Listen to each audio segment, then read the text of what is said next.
আজকে রাস্তা দিয়ে আসার সময় একটা ছোট বোনের সাথে পরিচয় হয়েছিল, কথা হচ্ছিল। তো আমার হাতটা ধরে আমাকে বলতেছিল, আপু তোমাকে আমি অনেক বেশি পছন্দ করি, তোমার কথাগুলো অনেক বেশি ভালো লাগে, আমার কাছে তোমাকে অনেক ভালো লাগে। ভাই বিশ্বাস করেন, এই কথাটা শুনে আমার কাছে এত বেশি শান্তি লাগছে, এত বেশি খুশি লাগছে বলে বোঝানোর মতো না।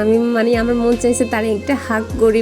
এর থেকে বেশি চাওয়া পাওয়ার আর কি থাকে, যে অপরিচিত একটা মানুষ যখন আমাকে বলে সে আমাকে পছন্দ করে বা আমাকে তার কাছে ভালো লাগে, এটাই তো আমার কাছে অনেক বড় কিছু। এর থেকে বড় কোনো কিছু হতে পারে না। সে আমার ভিডিওগুলো দেখে, তো ভিডিও দেখার মাধ্যমে আমাকে চিনছে, তারপরে যে সে এতটুকু ভালোবাসা দেখাচ্ছে, এটাই আমার কাছে অনেক বড় একটা প্রাপ্তি। মাঝে মধ্যে কয়েকটা বড় আপু বা ছোট বোনের সাথে যখন কথাবার্তা হয়, তখন ওরা যখন বলে আপু তোমাকে চিনি, তোমার ভিডিওগুলো দেখি তোমাকে ভালো লাগে, তো এটা যখন শুনি তখন না আসলে আমার মনের ভিতর থেকে তাদের জন্য অনেকটাই আন্তরিকতা, ভালোবাসা বা একটা রেসপেক্ট চলে আসে। তখন আমি তাদেরকে মন থেকে ভালোবাসাটা প্রকাশ করি, হয়তো বা তারা বুঝবে না, কিন্তু তাদের জন্য সত্যিকারের ভালোবাসাটা আমার মন থেকেই আসে। কারণ আমি না অভিনয় জিনিসটা পারি না, যাকে আমি ভালোবাসা দেখাই বা আন্তরিকতা দেখাই, এটা একদম পিওরলি। আর যারা আমাকে ভালোবাসে, আমাকে পছন্দ করে, তাদের জন্য আমার মন থেকে অনেক অনেক ভালোবাসা, সম্মান এবং আন্তরিকতা থাকবে সব সময়। তোমরা অনেক বেশি ভালো থাকো, তোমাদের জন্য অনেক অনেক দোয়া রইলো, আর তোমরাও আমার জন্য দোয়া করবা।